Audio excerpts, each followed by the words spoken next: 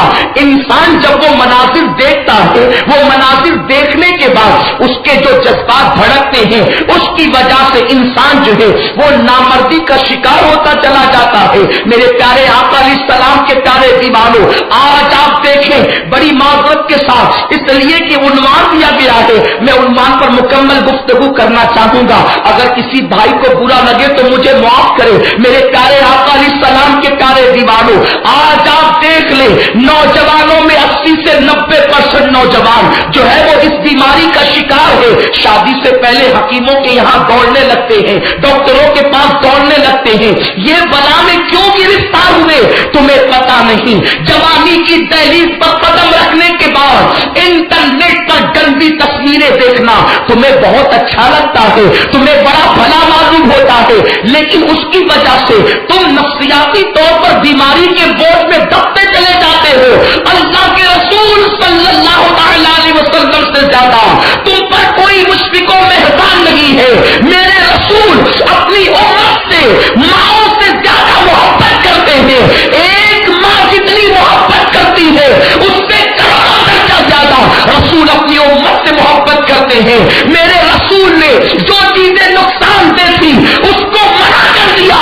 اللہ کے رسول فرماتے ہیں حرام کو دیکھنے سے بچ جا، اللہ تجھے ایمان کی حلاوت عطا فرما دے گا، ایمان کی لذت عطا فرما دے گا۔ میرے پیارے آقا علیہ السلام کے پیارے دیوانوں، وہ گندے مناظر چند لمحوں کے لیے، چند ساعتوں کے لیے تم دیکھتے ہو، لیکن اس کا جسم پر بڑا غلط اثر پڑتا ہے، پورا جسم مزمحل ہو کر کے رہ جاتا ہے، پورا جسم بگڑ کر کے رہ جاتا ہے۔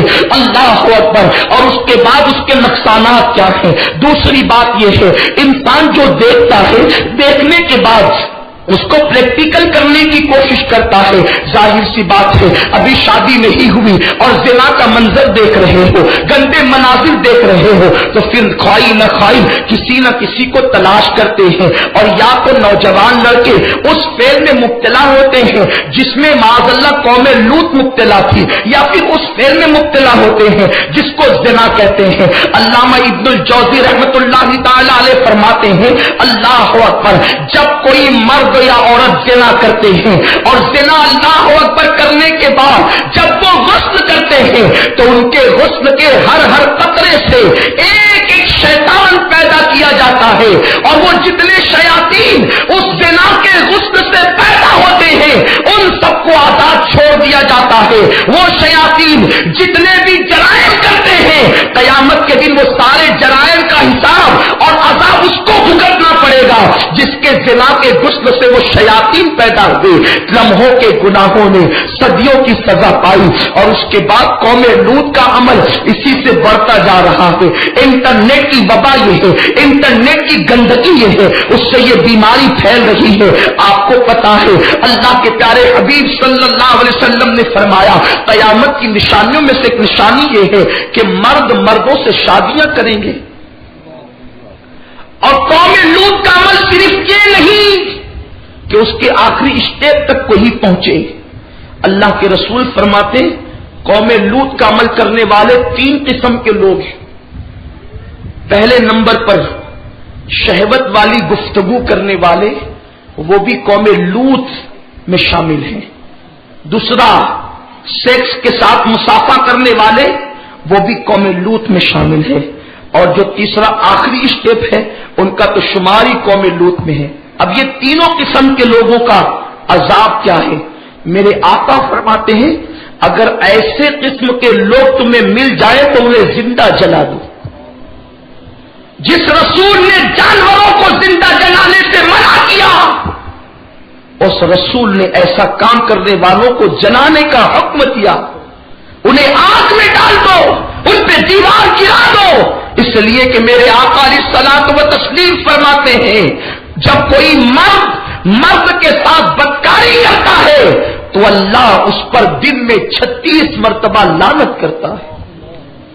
اس لیے کہ اگر کوئی زانی تو شادی کے بعد اس کا بدن اس کو مل سکتا ہے، لیکن کسی لوتی کو شادی کے بعد بھی اس کا بدن مل نہیں سکتا، اور یہ انٹرنیٹ کی گندگی ہے۔ معاف کیجئے گا، آپ یہ نہ سمجھے کہ آپ کیا شروع کر دیے، لیکن میری ذمہ داری ہے، میں اپنی قوم کو آئینہ دکھانا چاہتا ہوں۔ سنی دعوت اسلامی دب چک کر بات کرنے کی تحریک نہیں۔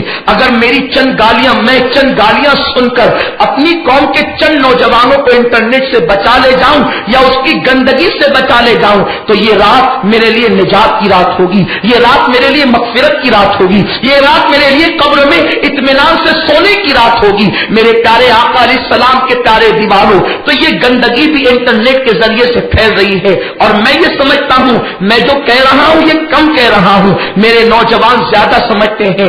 آج جہاں 4-6 لڑکے مل جائیں نا، بیٹھ کر کے یہی سارے معاملات الا ماشاءاللہ زیادہ سے زیادہ ہو رہے ہیں، اور یہ لعنت بڑھتی چلی جا رہی ہے۔ میرے پیارے آقا صلی اللہ علیہ وسلم کے پیارے دیوانوں، میرے آقا مصطفیٰ کریم رؤوف الرحیم صلی اللہ تعالی علیہ وسلم نے ارشاد فرمایا جب یہ کام کسی کو کرتے دیکھو اس کو شہر کے باہر کر دو، کیونکہ اللہ نے قوم لوط پر جو عذاب نازل کیا ہے۔ آپ کو بتاؤں حیرت کی بات یہ ہے، یہ جو قوم لوط کا عمل جو انٹرنیٹ سے پھیل رہا ہے، جانور بھی اس فعل کو نہیں کرتے، جانور بھی اس فعل میں مبتلا نہیں ہے سوائے سور کے۔ سور یہ فعل کرتا ہے، اس کے علاوہ کوئی یہ کام نہیں کرتا۔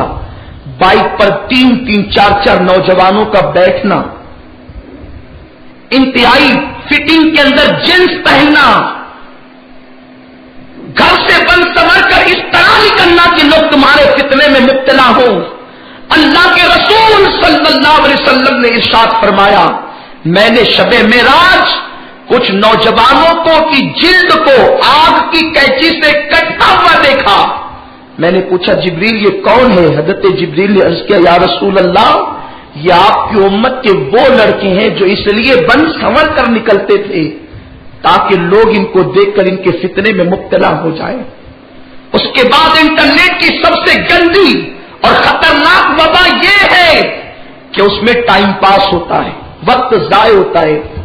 حضرت معروف کرخی رحمت اللہ علیہ فرماتے ہیں، یہ معروف کرخی اس ولی کا نام ہے کہ سرکار غوث پاک نے فرمایا مجھے میرے مرشدان طریقت میں اگر سب سے زیادہ کسی کے مزار سے فائدہ پہنچا تو وہ معروف کرخی کے مزار سے فائدہ پہنچا۔ سبحان اللہ۔ غوث پاک جب معروف کرخی کا نام لیتے تو اپنی گردن کو ادب سے جھکا لیا کرتے تھے۔ حضرت معروف کرخی رحمت اللہ علیہ حدیث مبارکہ نقل کرتے ہیں کہ قیامت کے بعد جب جنت میں لوگوں کو داخل کر دیا جائے گا تو کچھ لوگ جنت میں ہوں گے جو افسوس ملتے ہوں گے۔ میرے قوم کے جوانوں بہت توجہ سے سنو، بہت زیادہ ایسے گھنونے زمانے میں ایسے دور میں تمہیں پیدا کیا گیا، میں زمانے کو برا کہنے نہیں بیٹھا، بات میں آپ سے کر رہا ہوں۔ ایسے دور میں ہم پیدا ہوئے کہ جس کے اندر گندگی ہے، جس کے اندر برائی ہے، جس کے اندر بے حیائی ہے۔ آقا کریم صلی اللہ علیہ وسلم کا فرمان معروف کرخی نقل کرتے ہیں کہ اللہ اکبر، جنت میں کچھ لوگ کفے افسوس ملیں گے، ان لوگوں سے پوچھا جائے گا تمہیں جنت میں کون سی چیز کی کمی لگ رہی ہے جو تم کفے افسوس مل رہے ہو؟ تو اس وقت وہ کہیں گے ہم نے زندگی کا 1 سیکنڈ یوں ہی خالی ضائع کر دیا، یعنی اس میں نہ نیکی کی نہ اس میں گناہ کیا، خالی ضائع کر دیا، اس پر کفے افسوس مل رہے ہیں۔ کاش کہ یہ جو خالی وقت ضائع کیا ہے ہم اللہ اکبر اس میں اللہ کی عبادت کر لیتے، ایک نیکی کر لیتے تو شاید ہمارے لیے جنت کا ایک درجہ اور بلند ہو جاتا۔ مجھے بتاؤ جنہوں نے 1 سیکنڈ کو ضائع کیا ہوگا وہ کفے افسوس مل رہے ہوں گے، تو جنہوں نے اپنی زندگی کو گناہوں میں گزارا ہوگا ان کا حال کیا ہوگا؟ اسی لیے تو میرے آقا مصطفیٰ